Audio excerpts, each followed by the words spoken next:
Cool. So let's go ahead and take a look at your hands. And I'm in the wrong place. Oh, I was in here because I just actually dragged in a whole folder of face reference because we're not exactly getting to that. But I just looked around in some of my old bookmarks and places that I have saved like tutorial references and found a bunch of really good ones. So some of these are based on Proco. Someone else put them together. I think their name is at the end of it. And I also grabbed a few from really old references. This guy, I don't know how to say his first name, but Nakamura had this cool concept of this 3D cross for all of the bony landmark parts of the face. The rest of the parts of the face recede. And I just thought it was a really good way, nice simple way to think about it. And I like this one too. I didn't remember that I dragged that in there, but just sort of like art approach sort of thing. If you do projects a lot, you'll undergo this sequence many, many times. But I actually forgot that that was in there. Dark Night of the Soul. Yeah, it happens. It either happens fast or it happens slow, but it happens. And here's a few more. So some good stuff in there.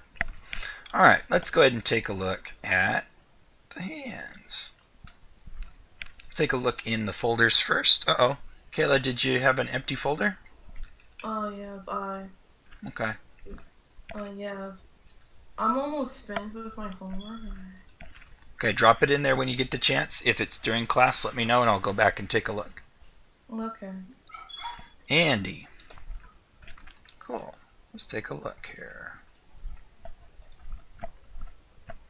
Nice.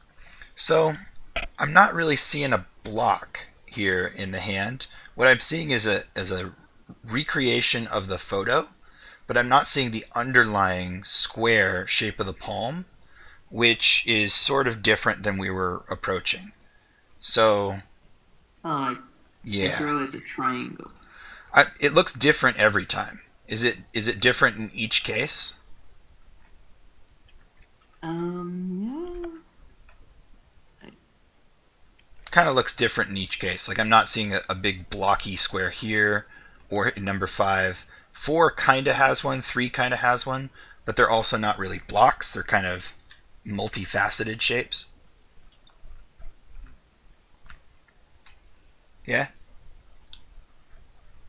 So the reason, like, you've done a pretty good facsimile of the photo, but the reason I would suggest always trying to find the square blocky form is because it's a universal shape that you could tumble in your imagination much more easily. And it's defined by basically the back of the hand from the pointer knuckle down the side to where the bottommost joint of the thumb would be, ignoring all of the web and padding of the thumb. And then on the pinky side, just basically from pinky down to wrist. So it's one big block, and the flexibility of the hand is really very minor on the pinky side, and then mostly from the thumb, and then the fingers folding up or down. So right now, you're kind of just representing whatever you saw, which is fine, and it's a fine way to draw sometimes, but it will limit you in terms of construction and your ability to draw these things when you don't have a photograph doing exactly what you want right in front of your eyes. That's all. Sort of how we break the fingers into cylinders, because a cylinder is a fairly universal form that we could tumble and draw from any different direction also. Does that make sense? Okay. Let's see some of the others. Generally looking pretty good as far as construction is concerned. That's the one major thing. It's just that the palm shape seems to be missing. But as far as representing what's going on in these pictures, these look pretty much right on.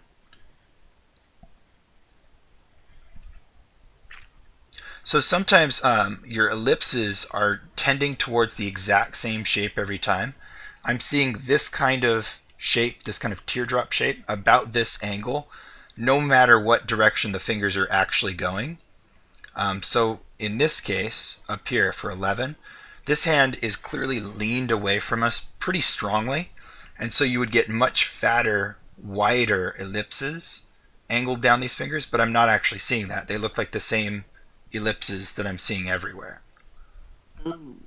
Ooh. So be aware of that. Like, for instance, on this thumb, if we were representing this joint of the thumb, the ellipse would be extremely thin, like razor thin, because we're almost looking side on.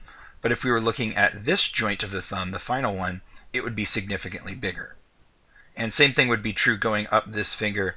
Each one of these ellipses would be razor thin until we get maybe to this one, because we're looking about side on to that finger. So make sure you're really using that for the constructive purposes it's put to, and not kind of just putting it in as an afterthought. Okay. Same thing would be true of like this finger in particular, the middle finger here. This final joint is heading slightly away from us to the left, but the joint before that is heading like directly at us. And so that would be a big fat round ellipse for that one. Whereas this one would be just a little bit less. Okay?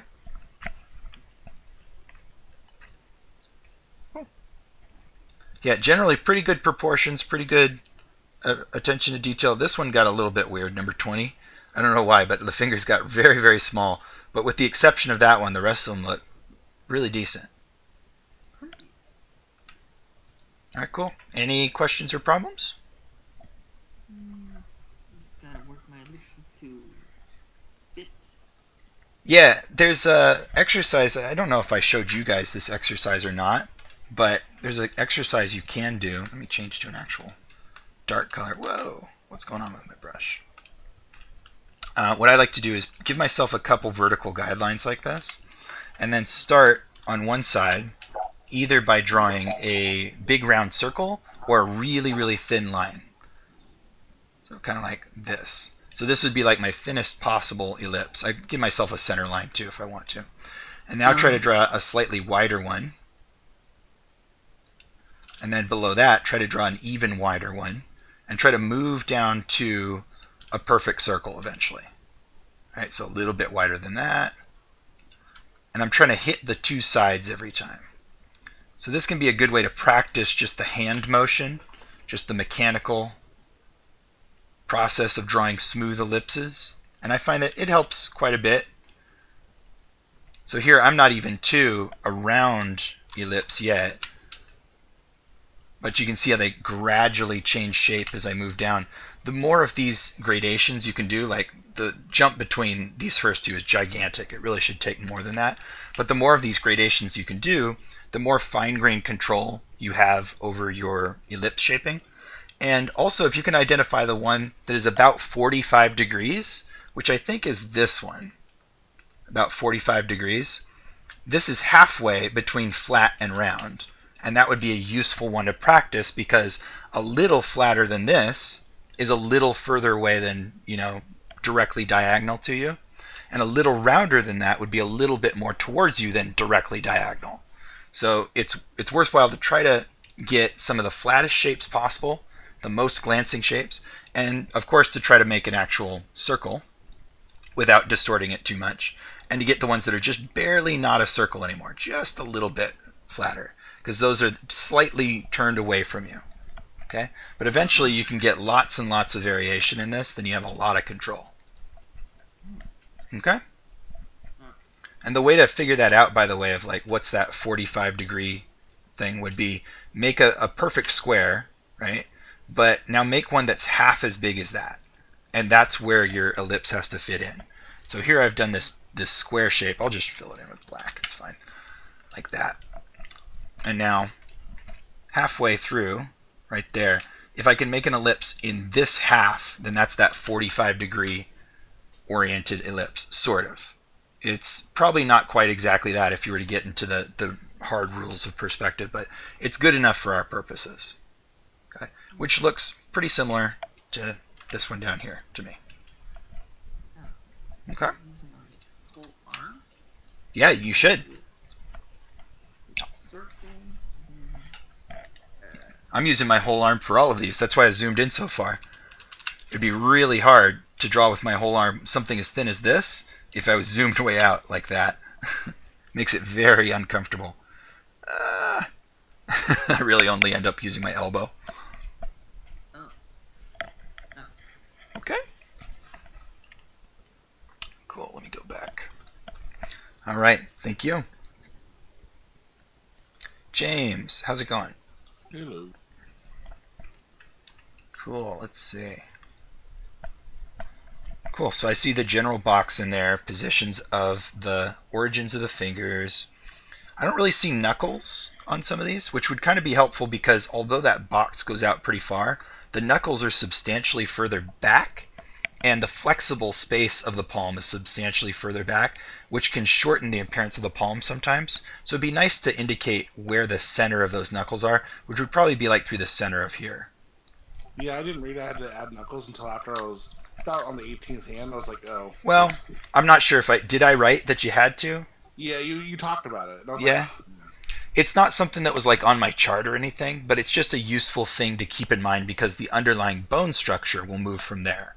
And I can see you did it sometimes, so you have an awareness of where it is. Just be careful. Sometimes they look a little bit amorphous without it. That's all. Cool. Yeah, generally it looks like you got the idea. Not really seeing like the cylinders every time, but there's evidence that you know that these are cylinders and there's direction change. I would like to see the underdrawing though. Let's see, we got this one. Yeah, you're doing it sometimes. What are you drawing in, by the way? this I'm drawing in Krita. Okay. Are you using multiple layers or are you doing it all in one layer? Doing multiple layers, I just actually I'd forget to add a new layer sometimes, and I was like, oops. Okay. To go back would just be like too much undo work. Oh yeah, and you shouldn't. But I'm bringing that up because sometimes it looks a little bit messy, like there's lots and lots of stuff. Yeah. Which happens because I mean you're drawing in passes, right? You're doing your under construction, then you're doing your overdrawing.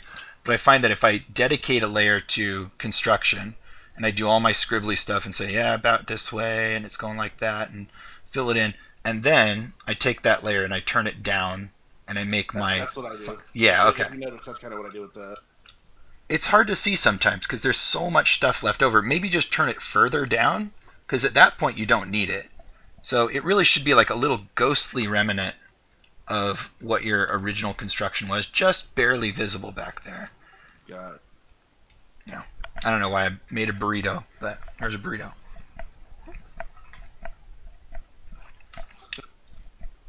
Cool. All right. Any problems or questions from you? No, it was just funny because I learned how to do hands like in a more like line way. So it was kind of fun using the cylinders because it made me able to kind of shape the hands earlier. Yeah, Better. and it allows you to do really crazy angles. Whereas a line method is good if the hand is splayed out or crunched into a ball. If the hand is doing something crazy like typing on a keyboard or operating a musical instrument, you need cylinders really badly because all those angle changes are crazy. Yeah, because how I used to do is I kind of used to start with just the palm and then just like lines. Because so my hands would look like spiders at 1st, and then I'd fill it in. Well, to be honest, for a first pass, that's not bad anyway. I mean, I probably do that or like sort of a visual glove that kind of encompasses the overall silhouette of the thing. But once you have that, then any sort of clarity usually requires some 3D construction. Yeah. Cool. I like this guy down here. I never didn't notice him. My color palette. Your little color I can remember it from my first playthrough. Yeah. All right. Thank you. Maria, how's it going? Hello. Hello. How'd it go for you? It was fun, hard, and draining. Cool. Put a lot into it. The whole gamut. All right. Well, it's looking pretty good. I think you got a pretty strong idea here. Number 5, I kind of changed it up a little bit. I made it. I wanted it because of the knife. I felt like it needed to be a little bit more bonier, less flat, and more pointy. Sure. To have that. I don't know. It felt like it was like a witch or a pirate kind of thing. Mm-hmm. Yeah, I see a little changes here and there occasionally. Some of them are closer to the original. Like I'd say 7 is very close. And then like on number 4, I think you improved it somewhat by putting the pad of the thumb on the ring because that feels more like, feeling the ring rather than showing the ring. Like this person Yeah. is like coveting that ring, which is kind of a cool emotional part of it, which is totally up to you. I mean, sometimes you can change it, and if you have the ability to do that, why not? You know? Well, okay. Just not seeing the cylinders that represent the bones. I see the cylinders representing the knuckles, but then I don't see the direction of the fingers themselves, which is more important, really. So most of them have it. I used it in the beginning construction phases, but they kind of get lost beneath Oh, the I see them here, the yeah. cylinders. Yeah, hmm So they're sometimes they here, get it's just like hard to see them? yeah. Okay. Okay, as long as you're doing it. Yeah, so like this one is a really, really challenging one that demands those cylinders being present. I do see the wrinkles following the contours of what I think would be a cylinder. They're a If little you zoom bit. in, you'll see cylinders. They're in there. Okay, then There's same thing I was one talking with on Andy. every. Fatter cylinder, right? This middle Oh, finger, the cylinder needs to be almost a circle because that finger is coming almost at us. I would okay. say the amount of difference between directly at us and its tilt is like 15, 20 degrees, something like that. And so it would be like almost pumpkin shaped, that cylinder, and you're a bit too thin here still. Um, yeah. What's that? That was one of my favorites. Next to 515 was I liked it because it had the foreshortening. It was kind of coming at you. And that's a tough one. That's a very, very challenging one. Yeah. Sometimes these ones are tough too, where all of the fingers are sort of lined up because it's That was the very hardest subtle. one. Yeah, they're subtle. The difference between angle is very slight, and so it becomes very hard to control sometimes. I thought those would be easy, and those were the hardest out of all of them to do. Was Yeah. the 17, 18. Well, think of it like this. In the case of, all right, let's go with that finger. This finger that's holding that key, there's a big, big difference between those angles there. And so it's easier to represent. It's like, okay, cylinder going that way, cylinder going that way. But over here, the difference between this part and this part and that part is so tiny. There's a little tiny difference in angle there, like 3 degrees, 5 degrees, something like that. And now you got to draw that. So you've got to draw the difference in the size of a cylinder minutely changing in a direction. It could be really hard. Yeah. How neat.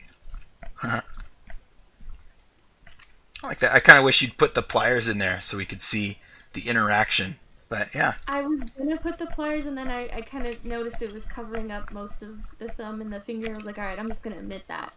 interesting forearm thing happening here. It's like if I didn't see the picture, I wouldn't believe that that's what was going on there. Um, did you try to draw through and guess where the wrist is ending up and how the metacarpals and the carpals are getting to where they are? No, I didn't. I just kind of went with looking at it because I remember in the beginning you said to first do the silhouette and then do the construction. So I did the silhouette first, and then I went over, measuring the construction and where it should fit. Well, you measured proportions then, but not construction. Construction would be the Yeah. three-dimensional box, right? And so what I can tell from looking carefully at this is that the top of his hand, if you were to put your hand on it, is riding right along this silhouette. Like it's not very far down, but what you've drawn looks like the top of the hand would go further back and down, which makes it feel a bit broken. And so this is a really weird pose to start off with, but it's not been made much clearer by how you've drawn the wrist. That's why we kind of need to draw through and guess where is that box? Where is it going? Because you can help legitimize the pose that way. Does that make Okay. sense? Yeah. Okay. And it's especially critical. The more confusing the thing that's happening, the more critical it is to do. Where it's when it's very obvious what's happening, like in this right hand side, it's not super important. People are going to get it regardless. Cool. Oh, that was the last one, huh? Yeah. All right. Any questions or problems you had? No, I No. just tried to go by the process as much as possible. Cool. Very good. All right. Thank you. Stacy. Okay, let's take a look. Okay. So I see the end result. It's really hard for me to see construction if it's there. It was really light, and I kind of erased it when I was done. Okay. It makes sense to do that. I just want to see, can I guess where the cylinders were still? And in some cases I can. In some cases they look like I'm not quite sure where they're going. Some of them I didn't do, like the earlier ones I did the cylinders and the square, but the other later ones I kind of didn't. Okay. It's always a good step to do because we lose form a bit sometimes. Like for instance in this pinky, we're losing the joints. So we should have a stronger joint, and probably the proportions are getting a little bit too long here. So it can help to keep the structure. Yeah. So like in the case of this pinky over here, the nail visibility is the one making me question. I would expect the nail to be a little bit higher up and glancing off in the top direction, unless he'd broken his finger or was like rotating all of the fingers a little bit more. Without being able to see the cylinder, it's a little tough. This one looks pretty good if we just filled in that line right there. The angles look pretty good. So really the point of those is to clarify direction and to kind of give an indication when it's important. A lot of these don't need it. Like in this case, those are all bending basically sideways, so we kind of don't need it. The only one where we would is sort of the thumb. But in this case over here, they're moving three-dimensionally, and so it suddenly becomes more important that we have those cylinders to help shape exactly how they're crooking their fingers.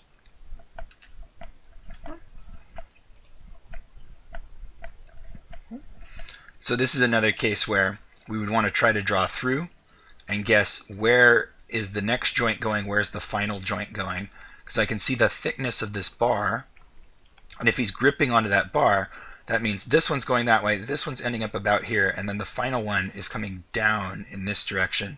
So he's not doing like a power grip, he's sort of hanging off of the thing.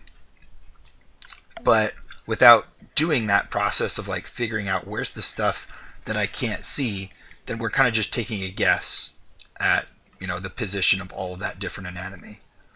Does that kind of make sense? Yeah. And I know in some cases it doesn't seem like that would be very important, but it helps to make everything feel like it fits together, and giving you that full view of what's happening under the skin and behind objects allows you to make more bold choices, more confident choices, and commit to them. Whereas without doing that, it's sort of like, well, I see it doing this, so I'm going to copy that, but I'm not actually taking control of the drawing and making my own decisions. That's why we kind of want to do that. Mm-hmm. Cool. Do you have any questions or problems or anything that you had? No. Okay. This one got a little bit weird here.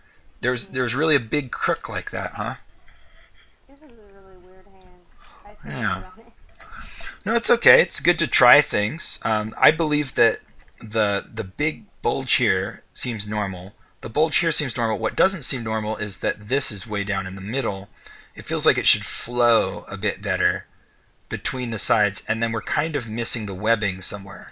It may have been that it was turning so far away from us that we couldn't see the webbing anymore, or it may have been that it was in shadow, but either way we're missing something in there to kind of make it feel like it all fits together. Cool. All right. Well, thank you. Very good. Let's see, Eric. Eric here? No, I don't see Eric. Okay. So let's see. So this shape here would be on the back side, not the front. So just to make sure that there is a transition, but it's really only apparent on the back of the hand, so don't worry about it too much from the front. The only time it's really apparent in the front is when you strongly rotate your wrist back to pinch the upper portion where this is being exposed. Then there's a little bit of rounding there, but that's all you really have to worry about. The shapes are a little confused. I think that we got to stick to a simpler cube shape or long box shape for the palm. Whereas I'm not really sure about some of these palm shapes here. They look kind of custom made for every pose, which isn't going to be easy to memorize or utilize. Especially like this one. It's like very, very crazy shape. So try to stick to a simpler shape. Also, these fingers don't quite look like cylinders to me.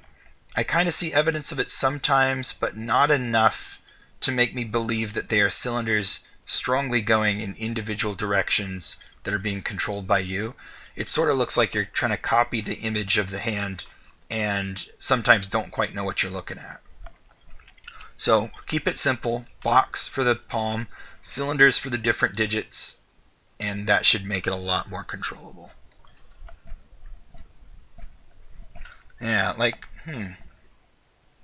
I feel like this is some kind of like two-dimensional representation of what the fingers were doing, but it doesn't seem to fit in with the construction at all.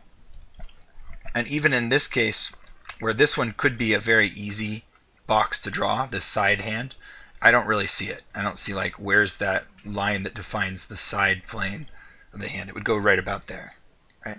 Meaning that on the opposite side, there'd be a plane about like this that we don't see to show that that's the part that contacts the tabletop if it was laid down on a tabletop. Whoa, oh no. Something bad happened to that one. Yeah, a lot of these look very freeform. They don't look like you're really utilizing the construction. And I would strongly encourage you to utilize the construction because it's a big help. But there's a lot of things going on in a lot of different directions. Like over here, for some reason, that pointer finger is originating from the side of the thumb instead of the palm. And I'm not really sure why. So some weird stuff going on. All right. Lydia, how's it going? It's going. It's going? Good. How was this assignment for you? Easy, hard? It was crazy hard. Crazy hard. I never painted hands. Drawing hands before. My first time. Hands are one of those classic ones that people avoid because they're intimidating, but no time like the present to get into it, you know? I really do. I try to avoid it as much as I can. What you got to start with is just the basic proportions and trying to control it that way. That you'll see lots of things going in lots of different directions, but just remember that from the place where the knuckles bend, it should be the same distance to the tips of the fingers as it is to the wrist. Okay? So just remember that. It can feel like that's not the case because of perspective and bending, positions and everything. But really it's fairly true. Okay, about the same distance to the ends of the fingers as it is back to the wrist. And that the palm doesn't bend very much. So you don't have to worry about bending it, only positioning it in 3D. Okay? I try, and some of them I try to do the square. Mm-hmm. But some of I was just not able to get anywhere with how to locate the box according to the different positions of the hands. It was really hard for me to figure that out. Sometimes if you can see the tendons in the backs of the hand or the bones that are extending back, they can give you a hint as to what direction it's going. Or if you can see either edge of the palm, that can be an indication sometimes of where the box is going.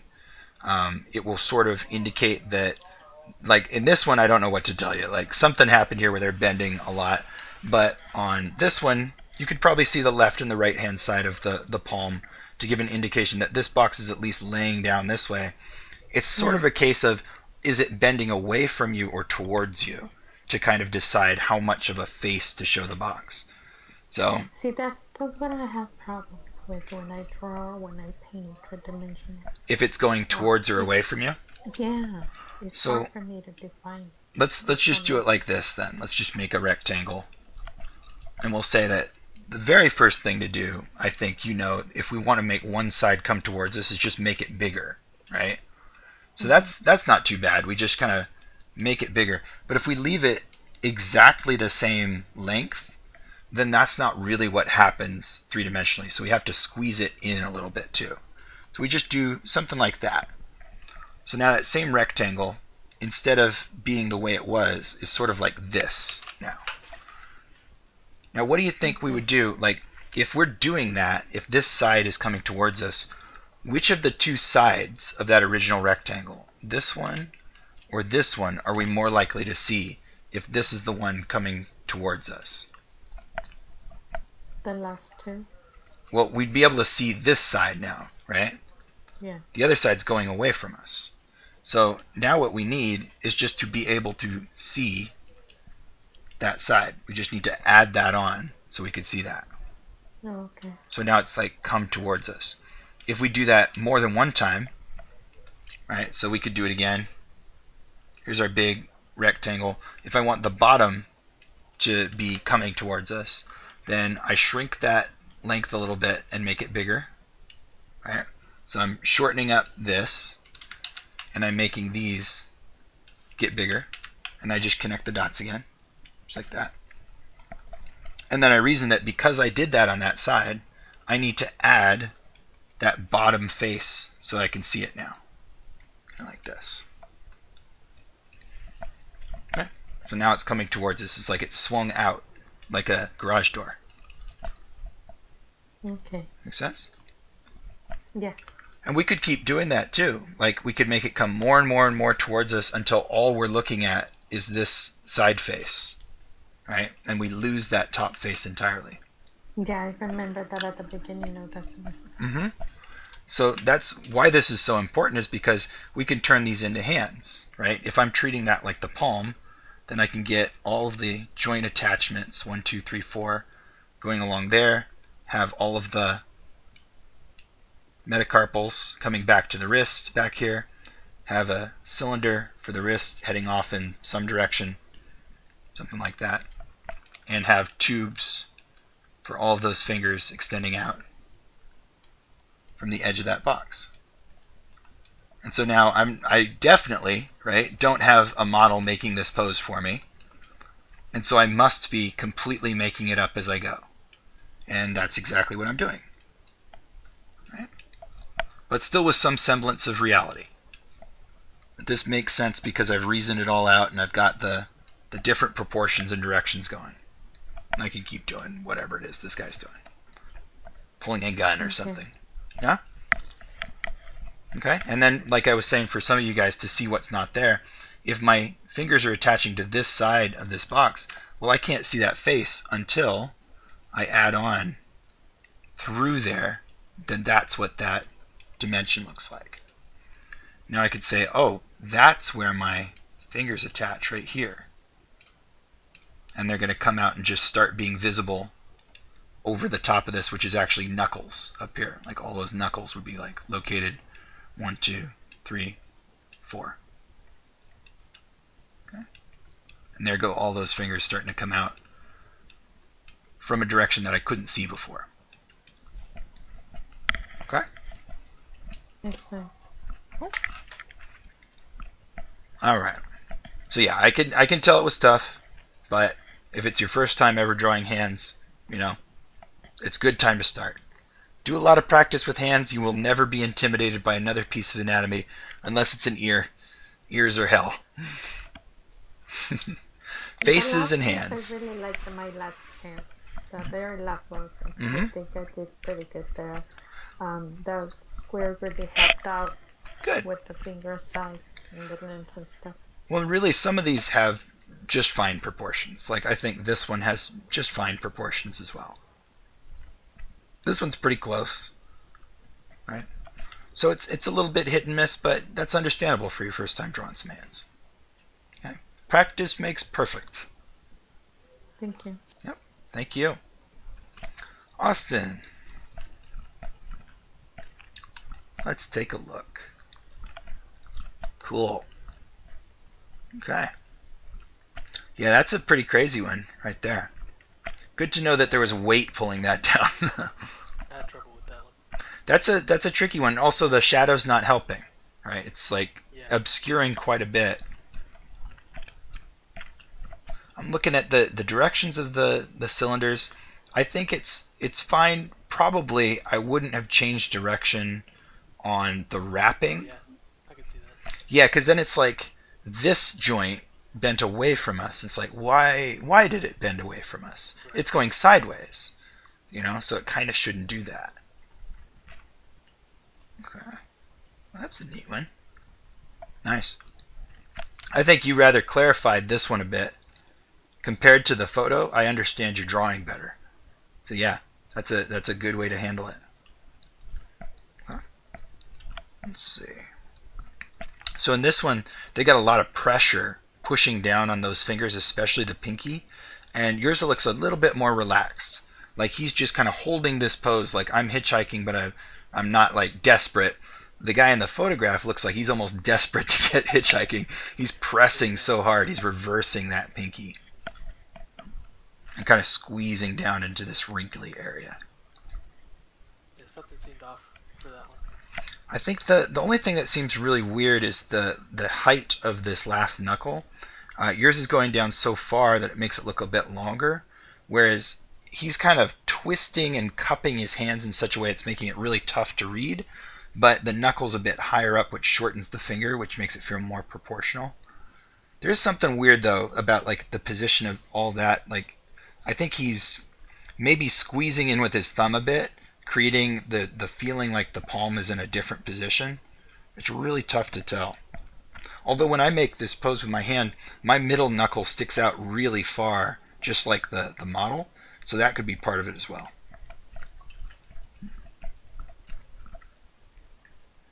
Cool. Yep. Nice. Yeah, I think you got a pretty good idea of how this works. Yep, great. Got the bony landmarks for the wrist and everything there. Yeah, this one's hard because like, what's going on with these? Well, really, it's just flesh wrinkling. There's nothing really going on there. Like the box of the wrist kind of or for the palm, sorry, ends right about here. This is where the knuckles would be through the back, and it's creating this very strange kind of shape. But yeah, with what you've done with it, I think it makes sense. Oh, let's see that last one down there. Good. Yeah, very solid, nice positions for those fingers. Looks very dimensional. Cool. All right. Let's see if we have one more. Yeah, fish shapes are always interesting because they become more of a box than a series of tubes, but it's nice to keep that tube shape apparent in those fingers to know that that's what this is making up.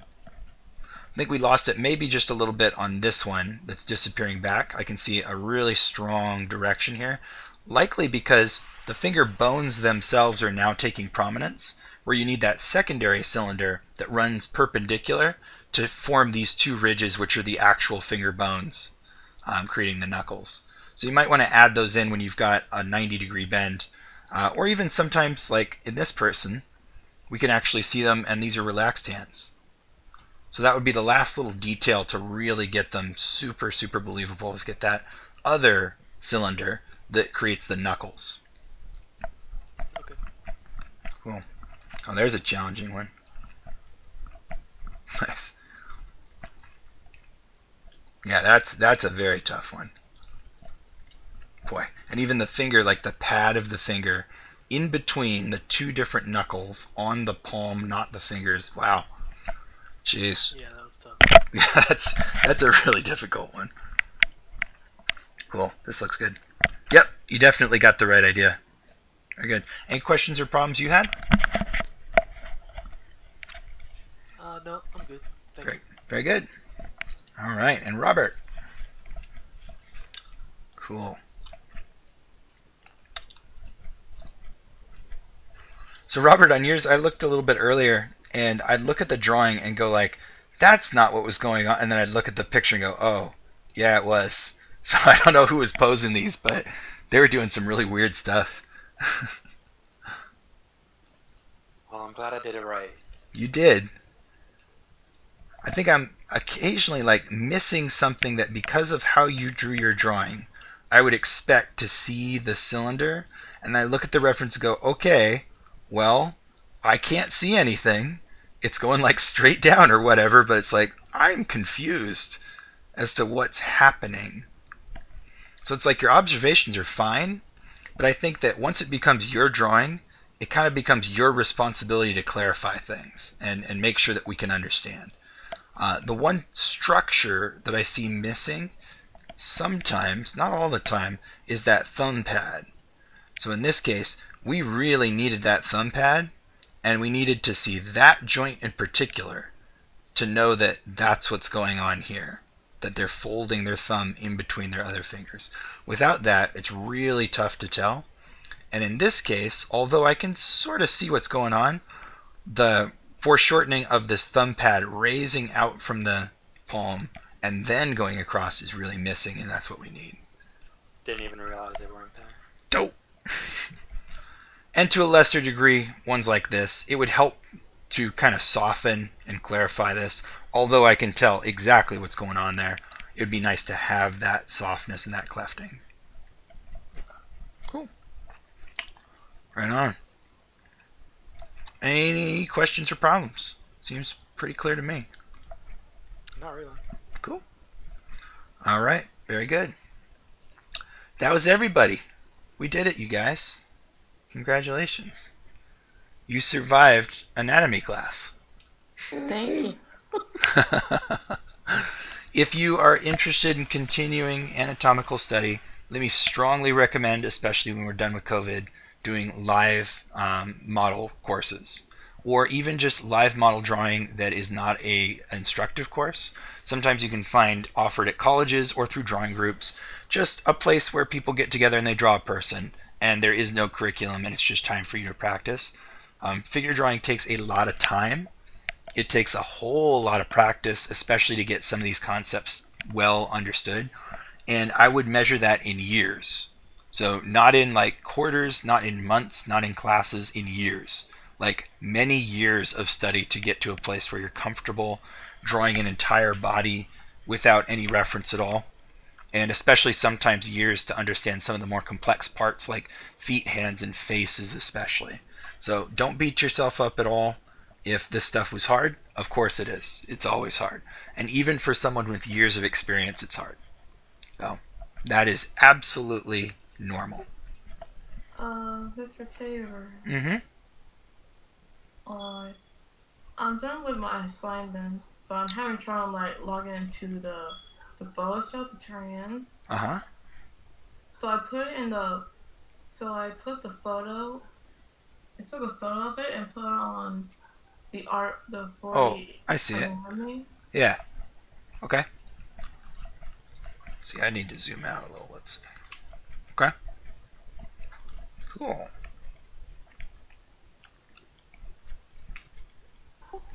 I didn't have time. I didn't have much time applying Hmm? color fingers. Oh, it's okay. You didn't need to put colors in every single spot.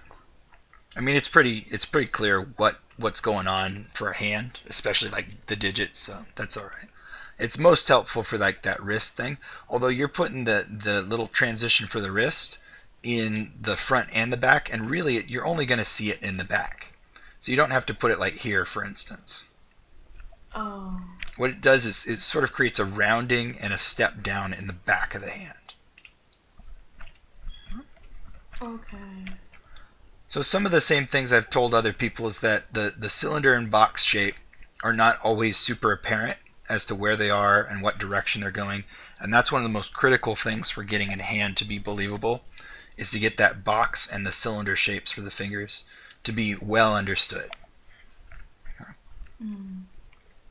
I did have trouble with the 16. Why? Trying to make the hand straight. Straight. I mean, it looks basically like a hand. The only thing weird would be maybe the thumb. Looks a bit short. Was the thumb extended out, or was it cupped along the side? It was extended out. Okay. Well, then that's one of the places where the kind of cylinder drawing would be really helpful, because then we would be able to tell that there's fat extending out from the side, then a cylinder, then the final joint, and that they're coming towards us. So you've kind of flattened them out going off to the left there, where rounder cylinders would be called for in that case. That makes sense? You want to see what I'm talking about? It makes sense. So like if I was trying to make a thumb come towards us, we've got the big fat pad, and then the beginnings of the first bony portion. We can connect those together. We could even make it get a little smaller towards the back if we really wanted to. And then the final portion, probably going to lilt up just a little bit, but we want to get almost the same diameter of cylinder, a little bit less, heading off into this direction. Probably about there. And then if we wanted to add knuckles in, we'd put the other cylinder going the opposite direction. Right about here, to where we could kind of pop it up from the side of the surface. Right? That would be the place where we'd start to feel where the knuckle is visible. And then on this side, we could always bulge these a little bit to make them feel softer. And even add in the nail, which makes it really clear which direction this is going. Like that.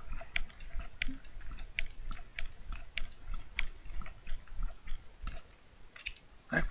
Kind of getting that three-dimensional shape coming at us. I think maybe my nail's a bit too long. Now that I stepped back and looked at it, probably about there instead.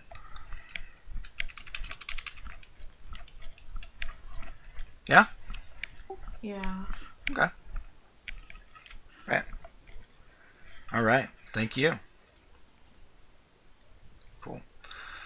Well, that's basically it, you guys. I've got references for faces, but we're not really going to have time to have a whole assignment about it. If you really want me to, I can show up on Thursday and do a lecture about faces, but you're probably better off watching Proco videos anyway.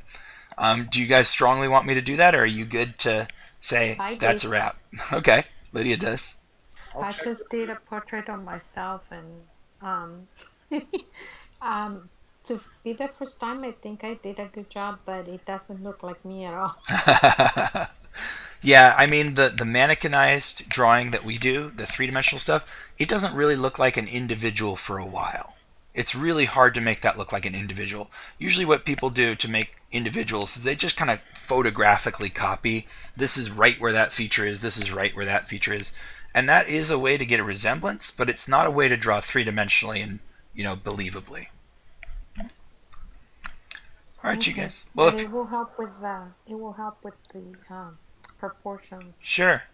Okay. Well, if you guys want me to, I'll come back Thursday and do that lecture as well. And I think it would be a nice little capstone to the class. Okay? Okay. Cool. Maybe we'll draw celebrity faces because they're easier to caricature. Right. Or if you want to do the constructive Loomis method, bald young men. They're the easiest to draw with the Loomis method. Bald young men. Not old because they have too many wrinkles. Not women because they don't shave their head enough. Unless you can find shaved head women, then go for that. Oh. Can you also show us how to do the full body? Well, that's what we've been doing this whole time. Little bit by little bit. I mean, really, the way I like to draw human beings is far more gestural than constructive. But if we were to do a construction of the whole body, it would take a couple hours. So it's a great thing to practice and a good thing to know individually, but really that stage of a drawing, if you're trying to make the whole body construction, it's going to take you a long time at first. And if you're adding on every muscle, absolutely it's going to take a couple hours at first. The way eventually this progresses is that people sort of internalize it to where you know when a muscle would be visible, you know when you need to include a muscle and when you don't. And so you skip a lot of the steps to get towards the effect that you want. But during that tie-down phase where you're making your drawing really good, it can really take up a lot of time. And honestly, I don't even prefer to draw that way, typically. Okay. I draw cartoons. Yeah. A lot easier. Well, it's a lot easier, but not necessarily with the construction. The construction's exactly the same. Anyway, if you want to move your cartoons in 3D, it is. Yeah. All right, you guys. Any other questions? Yeah. Well, it has to do with another studio. Mm-hmm. It has like an Chef program. Okay. I I know the name. It's called Skydynamic Studios, Okay. and I was liking to join them Mm-hmm. in their projects. Mm-hmm. I'm not confident in Okay. Well, then you probably shouldn't try anything like that yet, and you should get confident in your art. So something I see a lot is that students treat a job like a charity. They go saying, I wanna get this job, and they can help me so much, and they need to give me a chance, and I wish they would, that's not what employment is about. Employment is about what you can do for a company, right? They're hiring you to do a job, to make a thing, to make a product. And if you're not able to do that job, why should they hire you? Right? That's your job. Your job is to help make the thing. So when you go into an interview or when you approach a job situation, the reason you should do it is because, hey, I've got that skill set. I can do that job, and they need me, and they should pay money for me. Right? So if you're not at the point where you feel like you can do the work, don't apply to a job. Maybe apply to internships. Maybe apply for like study programs. Definitely do school. That's where that confidence comes from, that repetition. But don't expect a person to hand you money if you're not confident in your own work.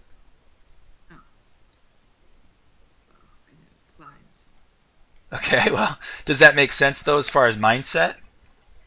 Yeah. You are ready when you believe you're ready. Right? When you work hard and you look at your own work and you assess it and you say, this is on a par with those people who do that job, then you're ready. You might not feel ready, but the evidence of your eyes doesn't lie. Oh, okay. Right? Yeah. Yeah. Right. So in the meantime, get experience. Do projects, practice a lot, learn a lot, get used to doing things in a controlled environment that are just like what you would do in that job. Because the more you do that, what's the difference between doing that and doing the job? Just the paycheck. Amen. Yeah, that's it. Just the payment.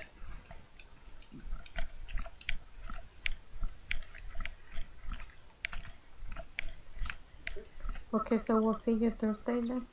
Alrighty. Thank you guys Okay, very much. I will see you then. Thank you.